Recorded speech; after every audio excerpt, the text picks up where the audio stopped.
Merci. Egounon, camarades, c'est sûrement de cette manière que Jean-Claude Labadie, secrétaire général de la métallurgie Pays Basque-Land, aurait commencé son intervention. Il aurait dû assister à ce congrès. Il est décédé subitement il y a tout juste un mois. Nous pensons fort à lui.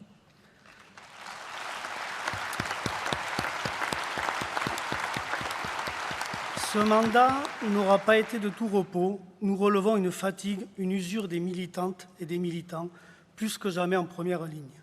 Débuté sur l'enthousiasme d'être le premier syndicat de France, nous avons dû très vite affronter les difficultés. Les ordonnances Macron, prises sans écoute des partenaires sociaux, sont bien loin d'avoir amélioré le dialogue social. Les élus sont absorbés par un carcan institutionnel qui les épuise. Ils peinent à mener à bien toute leur mission et se trouvent de plus en plus éloignés des salariés. Dès la mise en œuvre des ordonnances, la FGMM a affiché une position critique. 5 ans après, les faits nous donnent malheureusement raison. Comme le relève le rapport du comité d'évaluation des ordonnances de décembre 2021, la révolution culturelle du dialogue social en entreprise n'a pas eu lieu.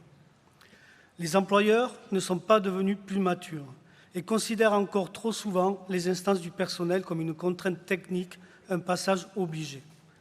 Les analyses critiques publiées sur le sujet par la Confédération montrent la nécessité absolue de les corriger.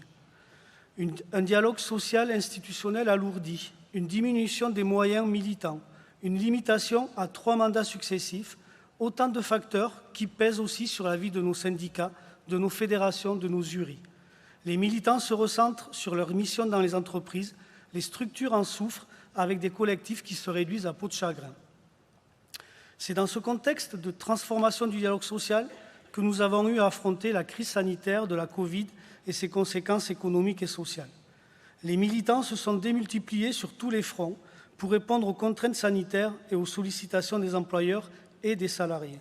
Moins nombreux, plus isolés et de plus en plus sollicités, il leur est devenu bien difficile de mener à bien toute leur mission. Les syndicats doivent être de véritables soutiens pour ces militants. Ils doivent être en capacité d'apporter leur aide, répondre aux demandes.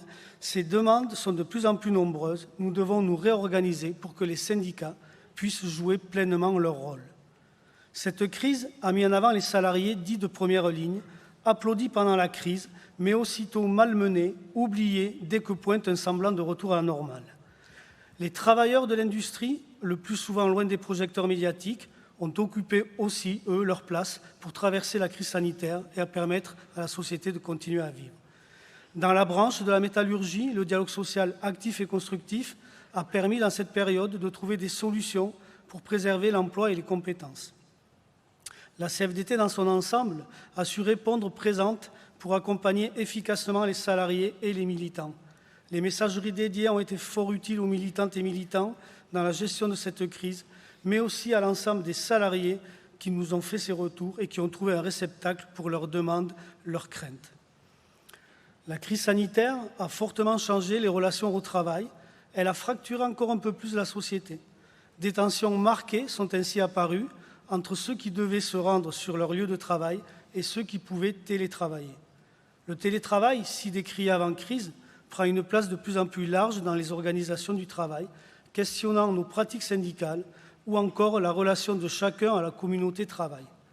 Les questions touchant les équilibres de vie professionnelle, vie personnelle, le sens du travail, la qualité du travail, sont de plus en plus prégnantes et nous devons nous en saisir partout pour placer le travail au centre de nos réflexions. La crise Covid, la guerre en Ukraine ont mis en lumière la dépendance et les fragilités de la France et de l'Europe. Ces crises montrent aussi les limites de la mondialisation. La Covid a mis en exergue notre dépendance à l'Asie. La guerre en Ukraine met en avant la dépendance vis-à-vis des pays de l'Est et de l'Europe. De l'Europe de l'Est, pardon. Toute crise est une opportunité de se renforcer. Encore faut-il s'en donner les moyens. Il est aujourd'hui indispensable de repenser nos modèles de production, de consommation, pour regagner de l'autonomie dans un mouvement de transition écologique juste, pour être socialement acceptable et accepté. Qui dit transition, dit accompagnement, et les enjeux de formation professionnelle des salariés sont énormes. Répondre aux besoins de nouveaux métiers, permettre aux salariés impactés par les évolutions d'y accéder, ça nécessite des investissements conséquents, le plus souvent négligés par l'État et les employeurs. La réforme de la formation professionnelle n'y a pas totalement répondu. Nous devons obtenir plus pour faire face aux enjeux.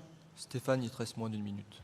Oh là, je vais quand même passer ça. Hein. C'est par exemple le cas pour l'industrie automobile. L'affaire annoncée des moteurs thermiques en Europe en 2035 nécessite un accompagnement de grande ampleur. Le ministre de la Souveraineté industrielle a rencontré dans l'urgence les acteurs de la filière, mais par acteurs, il a largement oublié les salariés qui, eux, sont les vrais acteurs de la filière. Nous devons le lui rappeler. Satisfaction quand même, nous avons plein de satisfaction. Nous sommes premiers, et il ne faut pas oublier de le dire, premiers aussi dans toutes les branches de la métallurgie, et notamment la métallurgie, berceau historique de la CGT. Stéphane, donc il faut conclure. Félicitons. Oui, je conclus. Et le dialogue social de branche, c'est hyper important, sauf un petit bémol quand même. Malheureusement, le développement ou l'adhésion n'est pas au niveau que nous le voudrions. Pour autant, nous ne devons rien lâcher, continuer à porter un syndicalisme d'adhérents. Rien n'est plus dangereux idéologiquement que le repli sur soi, l'entre-soi. Bon congrès à toutes et tous. Merci Stéphane. Merci.